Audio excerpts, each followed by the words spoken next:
बिस्मिल्लाहिर्रहमानिर्रहीम, अस्सलाम वालेकुम। फ्यूचर इंडेफिनिट टेंस आज हम देखेंगे। तो सबसे पहले अपने उन दोस्तों के लिए जो कि हमारे ग्रामर ट्रांसलेशन मेथड से हैं, जो उर्दू के सेंटेंसेस पहले देखते हैं और फिर उसको इंग्लिश में ट्रांसलेट करने की कोशिश करते हैं, तो उनके लिए उर्दू में फ़िक्रात के एंड में गा गे गी वगैरह आते हैं। मिसाल के तौर पर मैं लाहौर जाऊँगा, वो खाना खाएँगे, हम फुटबॉल खेलेंगे। अब इन सब में देखिएगा कि उर्दू फ़िक्र के एंड में गा गे गी वगैरह आ रहा है। तो गा गे गी का आना इस बात की दलील है कि ये फ्यूचर है, फ्यूचर इंडेफिनिट है। और इसमें आम तौर पर जो है वो कौन सा हेल्पिंग वर्ब यूज़ होता है, सेंटेंस का स्ट्रक्चर क्या होता है, वर्ब फॉर्म कौन सी लगेगी, क्या इसमें किसी भी प्रोनाउन को स्पेशल प्रोटोकॉल दिया जाएगा, ये सारी चीज़ें हम इस वीडियो में आगे डिस्कस करते हैं। चलें जी, आते हैं स्ट्रक्चर ऑफ द टेंस के बारे में हम बात करेंगे।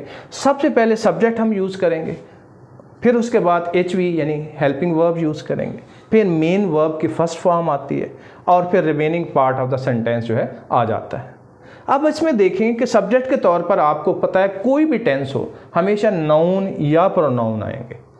सब्जेक्ट के या ऑब्जेक्ट के तौर पर जब भी आएंगे नाउन या प्रोनाउन आएंगे। अगर हमें कोई सेंटेंसेस दे दिए जाएँ और कहा जाए कि आप लोकेट करें जी के नाउन और प्रोनाउन कहाँ हैं, तो हम सब्जेक्ट और ऑब्जेक्ट को देखेंगे, जहाँ हैं वहाँ नाउन प्रोनाउन हमें मिल जाएंगे। इसके बाद हेल्पिंग वर्ब आता है जी। इसमें सेंटेंस में हेल्पिंग वर्ब जो है शैल और विल यूज़ किए जाते हैं। ठीक है जी, शैल और विल हेल्पिंग वर्ब है। मैंने कहा था सिर्फ 2 टेंसेज ऐसे हैं जिनके हेल्पिंग वर्ब नहीं बाहर से इंडक्ट करने पड़ते हैं, वो है प्रेजेंट इंडेफिनिट और पास्ट इंडेफिनिट। बाकी 10 के 10 जो टेंसेज हैं उनमें हेल्पिंग वर्ब ऑलरेडी मौजूद होते हैं। जिनमें ऑलरेडी मौजूद होते हैं हमारा काम आसान हो जाता है। तो यहाँ काम हमारा आसान है, समझ लें जी। फर्स्ट फॉर्म ऑफ वर्ब लगेगी, remaining part of the sentence लिखेंगे। डायरेक्ट एग्जांपल्स की तरफ चलते हैं ताकि आपको और बात वाज़ेह हो जाए जो मैं बात कहना चाह रहा हूँ। सब्जेक्ट लगेगा और हेल्पिंग वर्ब लगेगा, आई वी के साथ शैल और बाकी सबके साथ विल।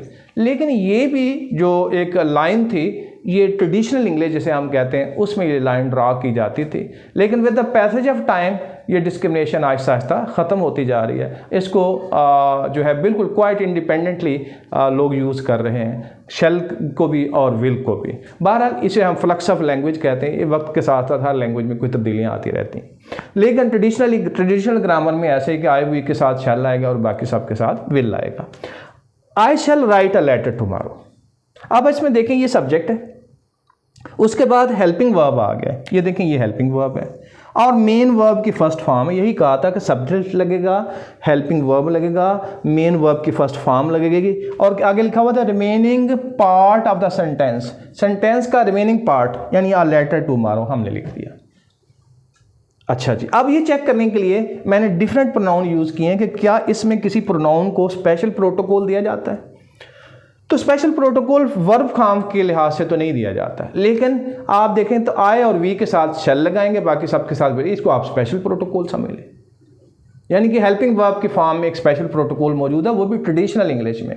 मॉडर्न इंग्लिश जो है इससे बिल्कुल खाली है, वो इस बात को जो है मानते ही नहीं है। वो जिसके साथ चाहेंगे शेल लगाएंगे, जिसके साथ लगाएंगे चाहेंगे विल लगा देंगे। She will write a letter tomorrow. यहाँ भी देखें सब्जेक्ट हेल्पिंग वर्ब, वर्ब की मेन वर्ब की first form, remaining part of the sentence. They will write a letter tomorrow, subject helping verb, main verb की first form, remaining part. अब आ जाते हैं कि ये तो थे अफर्मेटिव सेंटेंसेस। अगर नेगेटिव सेंटेंसेस आ जाएं या क्वेश्चन वाले सेंटेंसेस आ जाएं, इंट्रोगेटिव सेंटेंसेस आ जाएं, तो फिर आप क्या करेंगे। तो बहुत आसान काम है जी। जिसमें हेल्पिंग वर्ब मौजूद होता है उसमें बड़ा आसान काम होता है पहले से।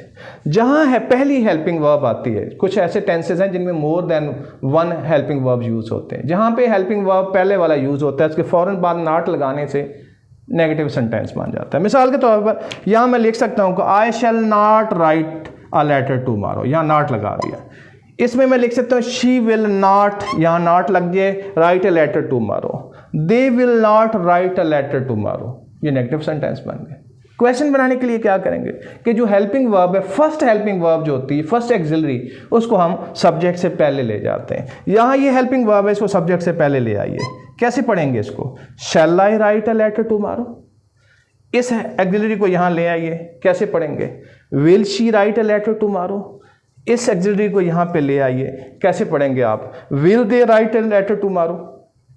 तो अब आप जैसे देखते हैं कि हमने कुछ नहीं किया क्वेश्चंस के लिए कि हेल्पिंग वर्ब जो ऑलरेडी मौजूद था उसको सब्जेक्ट से पहले ले गए, तो ये उसकी इंट्रोगेटिव फॉर्म बन जाएगी।